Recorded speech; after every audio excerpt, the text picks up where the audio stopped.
Praise the Lord. Hallelujah. This morning I'm talking on the quality of a good mentor. They've called it meet the expert. I'm not sure whether I am. Actually, I am. I am a mentor by virtue of being a trainer and also leading some people. But I'm also a mentee because recently have decided to do a crazy thing by going back to school, and I have a mentor. And so I'm going to be talking both from technical and practical experience. So I think I'm an expert. Do you agree with that? Yes. Even if you don't. I'll start with this quote. Many years ago in the 18th century, there's a guy called Epictetus, who is a Greek-speaking Stoic philosopher. There are very few original ideas in life, and they say both all the ideas belong to Socrates and Aristotle. This guy was trained by Socrates, and he said we all carry the seed of greatness within us, but we need an image as a point of focus in order that they may sprout. Every human being needs somebody to encourage them. And every human being needs somebody they want to aspire to. That's where we create the word hero. That's where we create followership. And even Paul in the Bible says the same thing. Follow my example as I follow the example of Jesus Christ. I chose those two because one, he's telling us that we need, or the importance of mentoring. But the other one is actually giving us the best mentor. Follow my example as I follow the example of Jesus Christ. I'm going to define what mentorship is, what mentoring is, and who is a mentor. Mentorship is a relationship in which a more experienced or a more knowledgeable individual helped to guide a less experienced one. So, you're a mentor if you have some experience and you have some people without experience that you want to guide. That's simply what mentorship is about. Don't bother about taking the picture. I have the slide and it will go to everybody. Mentoring. Mentoring, I want you to see some important point there. One is a developmental partnership. The emphasis is on partnership. You're not there to ram it on somebody. You are in a partnership relationship. And that partnership is not just for you to have coffee and drink for nothing, for no reason, but it's for you to primarily aim at building capacity. You want to make that person better so that they can have self-reliance. And all these, we offer them the opportunity of a reflective space where that individual can take responsibility for and discuss their development. In other words, you're not going to tell them this is what they would do. What you're doing as a mentor is creating that environment for them so that they can reflect. They've seen you have achieved, and they can reflect on how can I. So that's what what mentoring is about. And the other thing about mentoring is that it creates opportunity to support and encourage people to manage their own learning.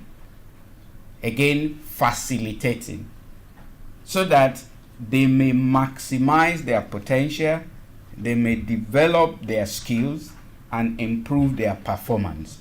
And the end of the day, they become who they want to become. Some people will never go beyond potential unless somebody helps them. And that's why there are so many people in the world with lot of potential, but they're not achieving because they don't have mentor. It's in every sphere, even in the ministry.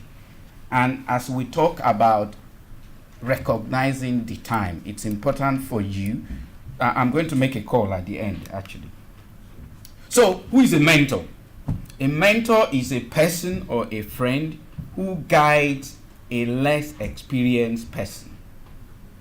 That mentor, a mentor is one who builds trust and who model positive behavior. A mentor is dependable, will engage, is authentic, and is tuned into the needs of a mentee. So a mentor is the person who will look at you, who will look at a situation, who will look at an individual and say, I think he needs this.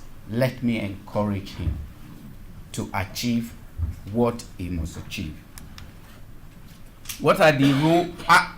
When you look at a mentor, you can summarize them playing these three roles. The first one is a guide. A mentor is a guide. Is there to encourage, to enable, to explain, and to create opportunity for an individual to learn. That's what a mentor is about. That's the first rule. The second rule, you're not just to guide people, because sometimes when you guide people in mentoring, they may not do what you want them to do. So you need to become a challenger. Okay? You challenge them, you stress them, you stretch them, you stimulate them, you probe into them. Why are you doing this?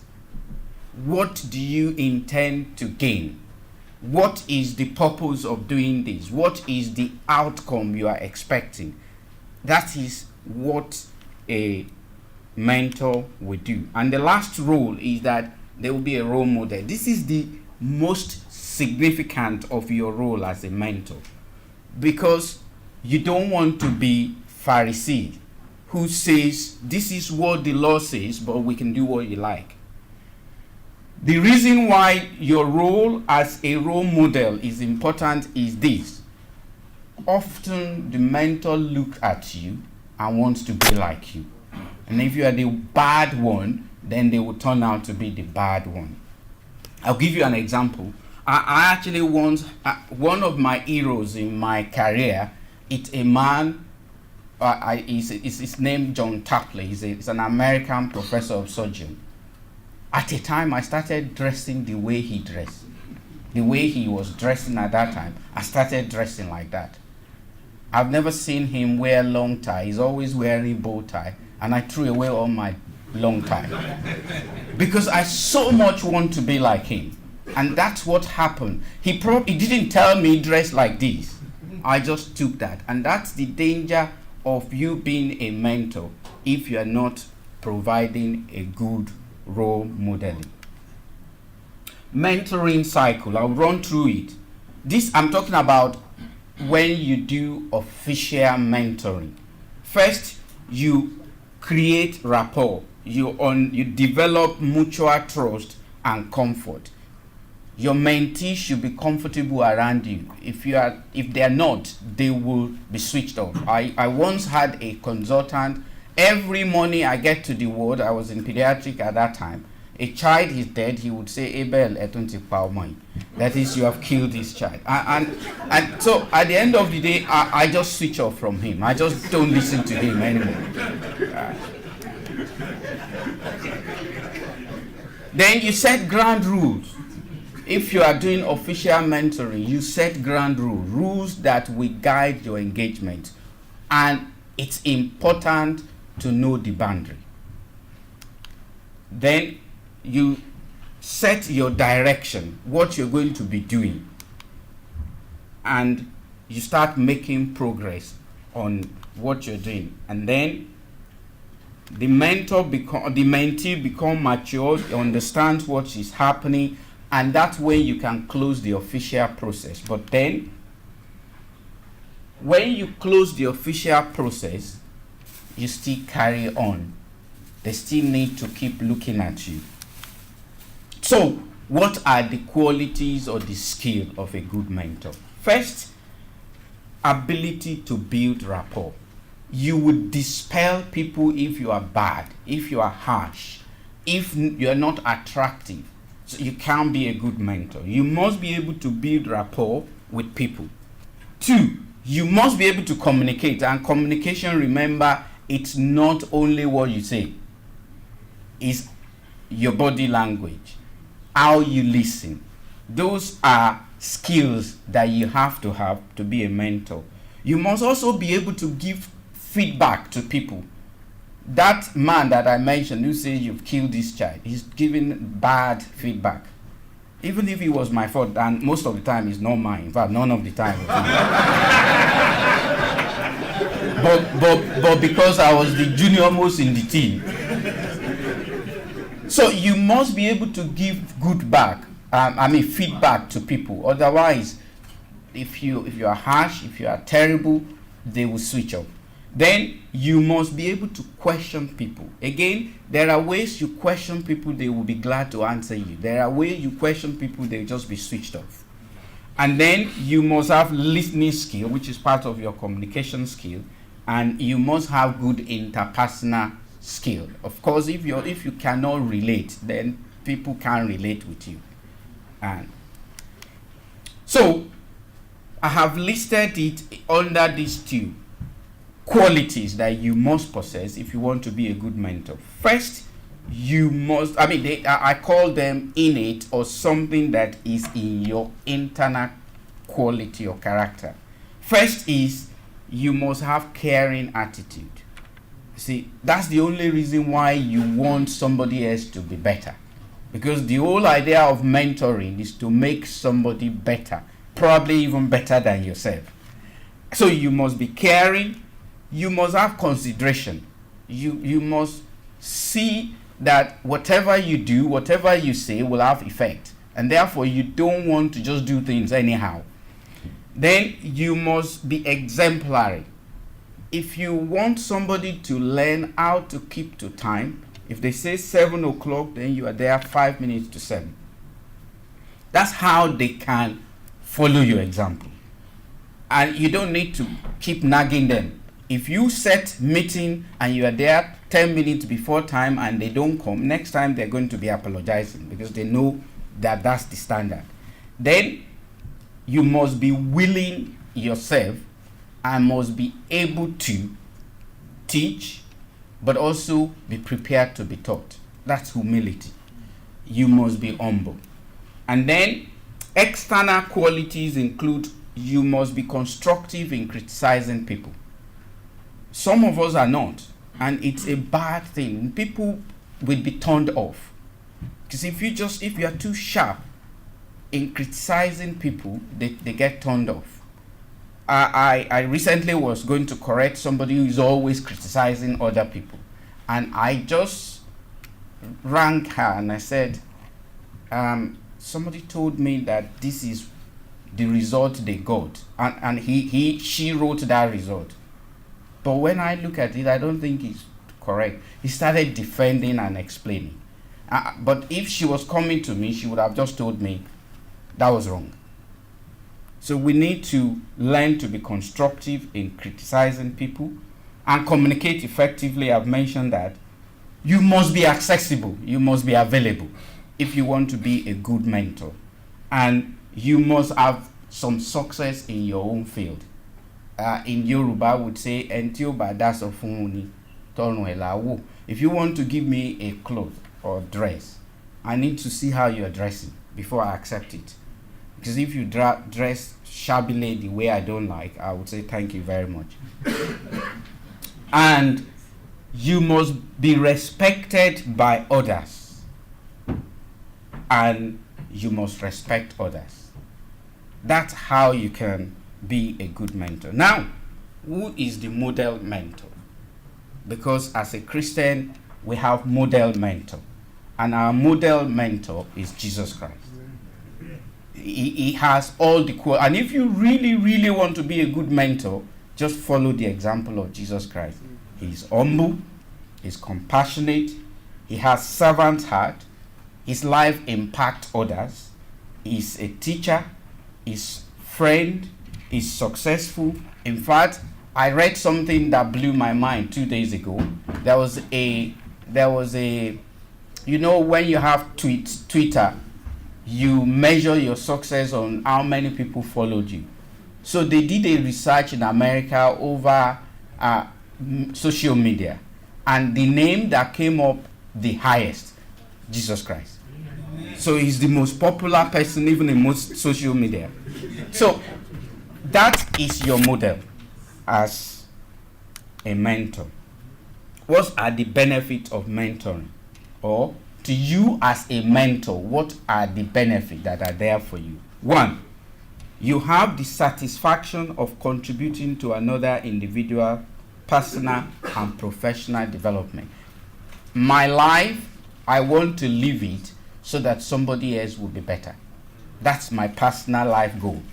If I don't have anything, but I can point to people whose lives are better because of me, I have everything.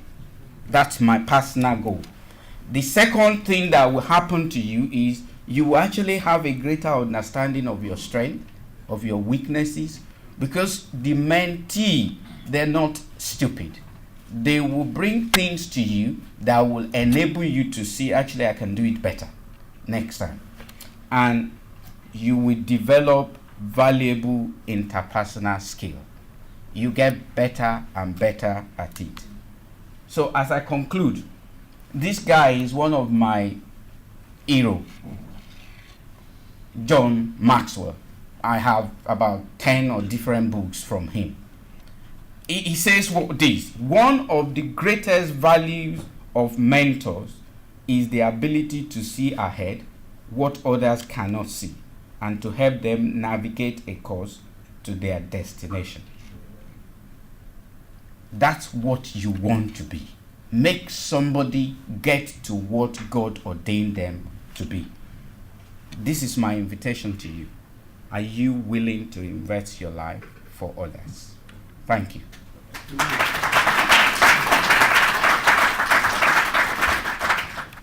Good morning, everyone.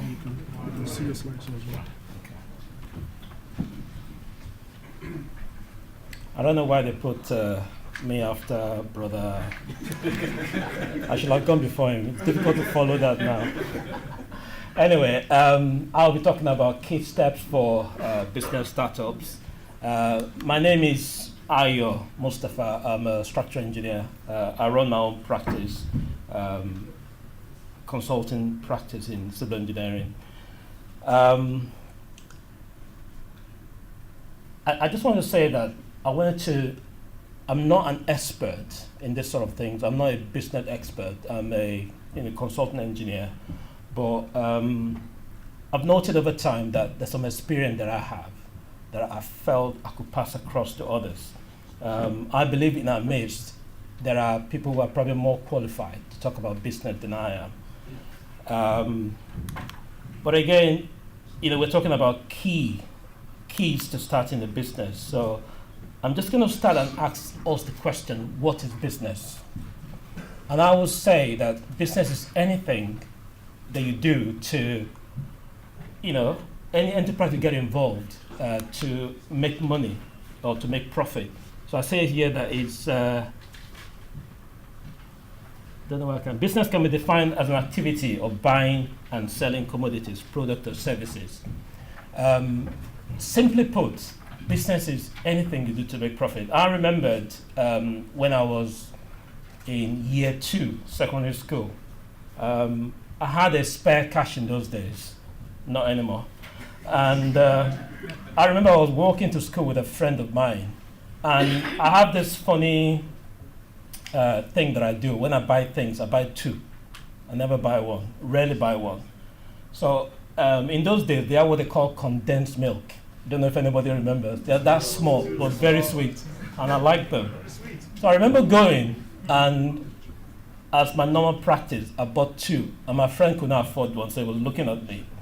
So on our way to school, I was eating one of them. Then when I got to secondary school then, somebody said, what is that you're drinking? I said, it's condensed milk. And I bought it for like 10 kobo or something like that in those days. I'm talking 70s now.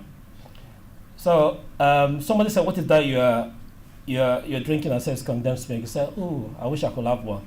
Oh, I said, I've got one here, but it's 15 kobo, you know. And the guy said, wow, he'll buy it. And, you know, he bought it from me. So I made 5 kobo, just like that. And, you know, straight away, I don't know what happened to me. My head just clicked. And I thought, if I buy 10, that would be 50 kobo. And lo and behold, that's what I did the second day. And I became the supplier of condensed milk in the school. So that's business. So by definition, business involves obviously dealing with people and creating wealth. I believe business is a way of giving back to society as well. I believe the best form of businessmen you can get are Christians. With this in mind, we're just going to look at 7 steps, key steps. Remember, that's what we're talking about. We're not talking about all the steps, but the key steps that you need. Well, before we do that, I'd just like to ask us a question. What would you say is the first thing you need, you know, to start a business? Any suggestion? Just shout out. If you're a business expert, don't talk, brother. What would you say is the first thing you need? Idea. Very good. Thank you for that. That's exactly what you need. It is not money. A lot of people make the mistake and they say, oh, I need money for my business. I always say, no. What you need is an idea. And I love helping people in their businesses as well. And as people help me in mine. And one of the things I find is you can tell the person who's going to be a success at business or not by how they think. So we're going to talk about the steps now, one after the other. So the first step, as we've all said, is what is your business idea? You know, what have you got that you can give others? What is it that you want to sell? Looking at scripture, I always feel that, you know, this scripture, Exodus chapter 4, verse 2, totally changed my life when I finished university, and I didn't really know what I was going to go into. And this is when Moses approached the burning bush, and God was talking to him. And God told him then, he said, so the Lord said to him, what is that in your hand? So to me, what have you got if you want to start a business? What can you offer? And I think that's a very important question. And again, if you remember that time, Moses was going to come into the business of God. And God is only going to use what Moses has got or what God has put in it. So you must identify the type of business you want to go into. But to do that, you need to ask yourself some pertinent questions. You need to sit down and say, questions like, am I equipped for this business? I'll tell you the importance of this. Like I say, I help a lot of people in their businesses. And I remember somebody coming to me once, and he said, bros. I said, yes. He said, I just need money for my business. I knew that was the wrong thing to say. So I said, okay, what kind of business do you want to do? He said, I want to start a transport business, and I need ₦1 million. So I said, no problem. So I said, do you drive? He said, no. Have you ever driven? No. So he said, this person straight away is not equipped for this business. He does not even drive. He doesn't know. He has never owned a vehicle before. So how can you just start a business like that? Secondly, do you know the business enough? A lot of people, like I say, they get into business because of money, because they think you make money, which is true. There's nothing wrong with that. But some of them don't even know the business. A lot of my best friends till today are Igbo men. And I love Igbo people when it comes to business. Money. But Bill, they are the Jews of Nigeria. Right. What I love about them is, you know, people get born in a family and they get coerced into business. Some cannot do it. But because that's what they are taught. That's what they want to do. But most, I must admit, can do it very well. So some people don't know their business. They just do it because that's what every person is doing. That is dangerous. Again, you need to ask the question, is it something you want to do for the meantime, or is it going to be for a long time? Gosh, I need to rush now. And then will it be profitable? Obviously, because in business, you want to make money. Can I live off this business? Another question you want to ask yourself. So those are the first things that you need to think of. Secondly, you need to think about the type of business structure that you want to go into. And what do I mean by business structure? In the UK, scripture there, it says, remind them to be subject to rulers and authorities, to obey, to be ready for every good work. In the UK, I'm talking about business in the UK now, there are standards, there are things you must follow, to start a business. And this is what we mean by business structure. It helps as well to determine how you're taxed and how things will run. So in the UK, there are three basic business structures, and each have their advantages and disadvantages. So you need to know which one suits you. The first one is called a sole trader. A sole trader really means somebody who is self-employed. Somebody who work for themselves and not for somebody else, but they can still employ people. The thing about a sole trader is, it doesn't mean you still can't do other things or you still can't work for somebody else. But it's just how you're structured. Again, the tax people needs to know, how you're structured. Like I said, there are advantages, and some of the advantages of this is all the money and all the profit is yours. You don't need to account to anyone. It's all yours. You don't need to file accounts with Company House. Company House sort of looks after all the filing of business accounts in the UK. You only just need to do self-assessment forms, which will be verified for tax purposes. You can get a mortgage straight off on everything you earn. So those are there are disadvantages, though. The disadvantages, you have what we call unlimited liability. And what that means is, if anything goes wrong, you are fully reliable. Your house could be taken, if something goes wrong. Okay. Second type of business structure that you could have, which is quite common, is what you call a limited company. Again, when you say limited, you're just saying that your liability is limited to a certain amount, which is usually £1, which means as well that you can't be sued, but the company can be sued. So it's a difference between being a sole trader and being a limited company. And as you'll probably find, a lot of companies will have LTD at the end of them. That's how you know how they're registered. People most times, prefer to do business with a limited company. Again, that's got its own advantages. You can't be sued, as I said, but again, you don't want to go to business because you want to be fraudulent, but it's just good to know. You are the director of the company. You can also be the employee of that company as well. Obviously, you can pay yourself any amount you want. With this, you'll be paying tax, and then your company also will be paying tax, as unlike the sole trader. With a limited structure, you can get others to invest into your company by allocating shares. The cons of it is your income and business income are not the same. They're different. That's the mistake people don't realize. So, you want to get a mortgage, for instance, they'll be telling you what is your income, and they want to know what the business is earning as well. So there's a big difference there. You obviously need to do tax returns and with Companies House. And I would say with this form of business structure, you need an accountant because they will make life easy for you. Going on, the third type is called a partnership. A partnership just means there are two or more than one person, 2 or 3 or more, involved in the same sort of business. Again, that has got advantages and disadvantages. Advantages, you can't be sued, only the company can be sued. You are a joint director, you're a joint director or employee of the company. The other good thing about it was you can be a partner. You don't need to work there.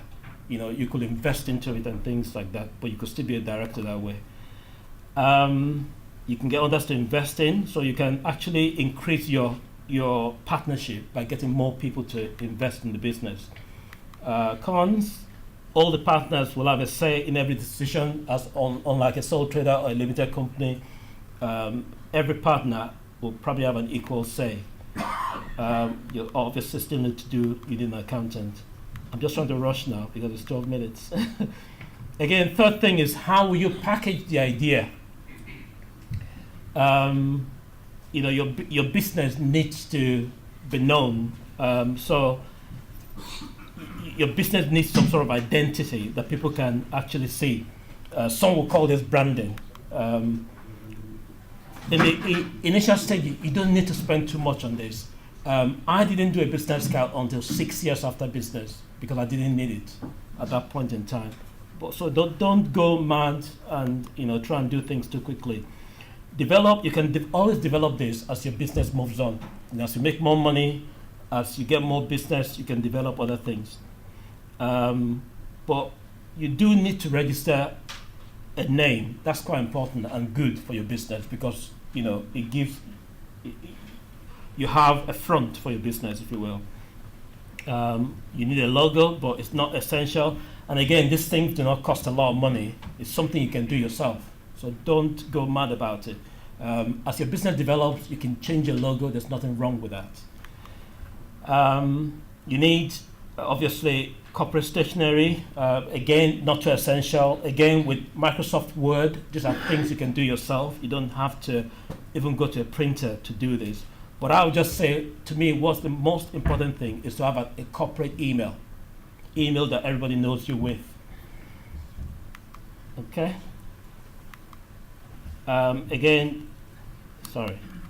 What are your basic business needs? You need to think about that. And first one you think about, obviously, is do you need an office space, or can you start at home? Do you want to start in a spare bedroom? Do you need a new computer, or you can use your old one? Any sort of software or hardware that you require. Do you need an accountant? I would say yes. It will save you a lot of time and money. Sorry, I've got to rush now. The fifth thing is a business plan.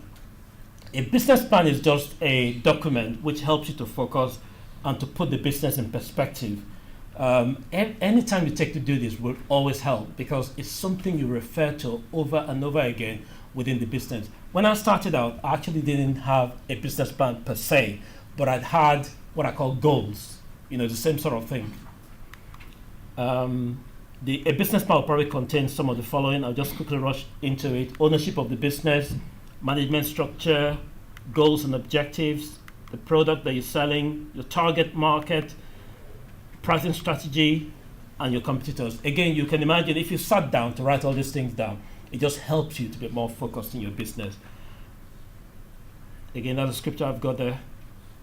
Write the vision down and make it plain.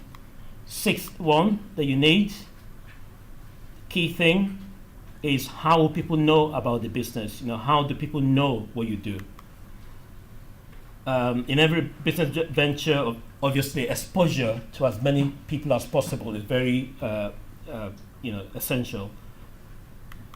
So some of the ways of doing this are, you can have a website that's well recommended in these days. It doesn't cost a lot as well. You'll be surprised how cheap it can be.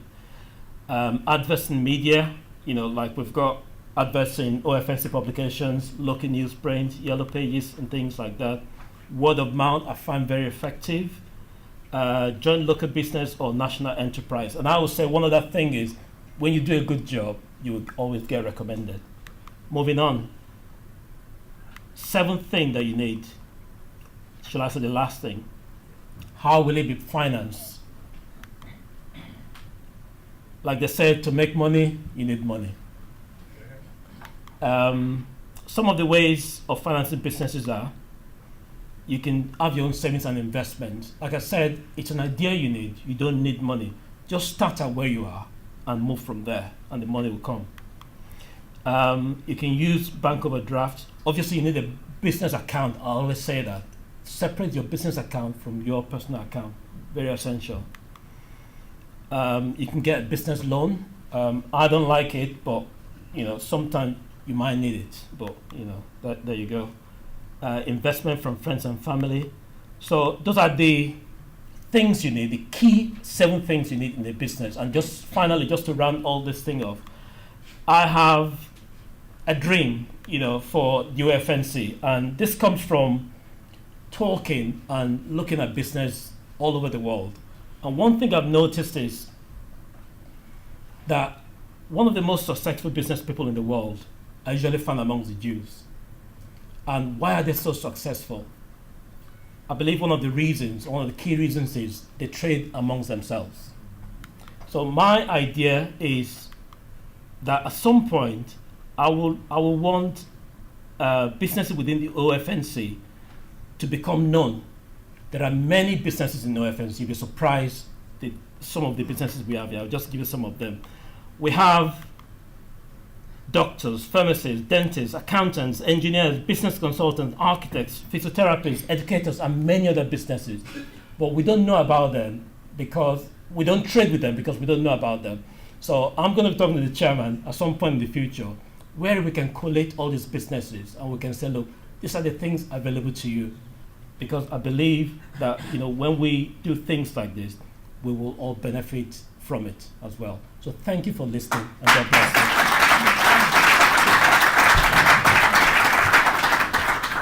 Praise the Lord. Hallelujah. In our school days, we always say there are crash programs.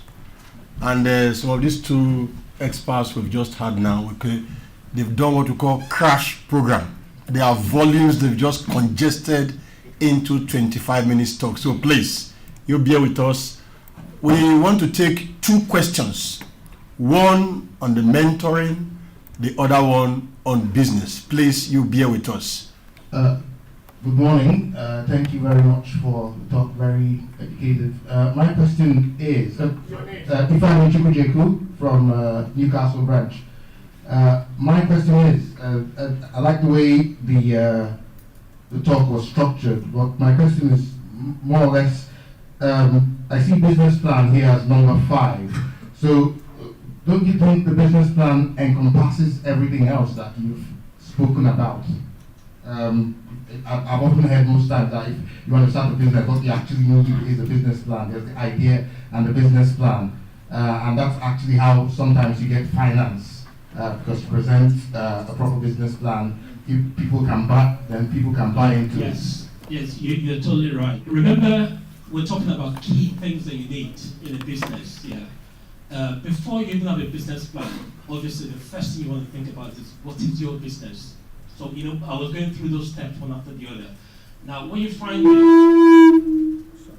is the beauty of a business plan, as you rightly said, is once you have it done, you could use it for anything. In fact, you'll always come across people needing information about your business. When you want to do your website, for instance, and you just give your developer just your business plan, they can actually structure things for you around that. So it's something that comes in useful. I would call it as well that it's like having a goal for the business. It's the same sort of thing. It's just a word. It's how you deal with it. Some people are very good at just keeping things in their head. But what I find is when you write it down and you've got it somewhere, it just helps you to focus and to know where you're going. I'll tell you, in my business plan, one of the things I say as a Christian is I want my business to bless, Christianity. So my business pays tithe. So that's something I've been put down as part of my business goals. So I don't forget that even when it's hard. Thank you. Brother Victor. Okay, my name is Victor Mwebu from Manchester. My question to mentoring. Okay, the minor one is actually sometimes I confuse mentoring and counseling. The main difference, where often they say you don't have to advise or make the person do what they don't want to do. But that's the minor. The other question is, you mentioned some innate qualities for a mentor and also some other external qualities. Because innate qualities are the characteristics you already have. If you find you don't have those qualities, does that disqualify you from being a mentor? Thank you. First, I mean, we can spend all the day differentiating between coaching, managing, counseling, but you need some of each of them in mentoring people. That's the first thing I would say. You don't say because you don't have innate quality of being a good person, and then you refuse to become a good person. I think there are things we can learn. When you have innate quality, it helps you. For example, teaching is easy for me because I have that quality of teaching people. But I have had to also develop it by learning. So if you don't, and I don't think those qualities that we mentioned are qualities that God doesn't give you. They are qualities that God has given into you. You just need to develop them. All of us can communicate, but you need to develop how to communicate. All of us need to be humble. God helped everyone to have humility, and you just need to develop them. So when I differentiated them for the purpose of this teaching, the fact that you think you don't have those qualities shouldn't stop you being a mentor. A good mentor will start being a mentee anyway, because you learn from there how to help others. Remember what Paul told Timothy: these things I'm teaching you, teach it to people who can also teach others. And that's the process of mentoring. Thank you.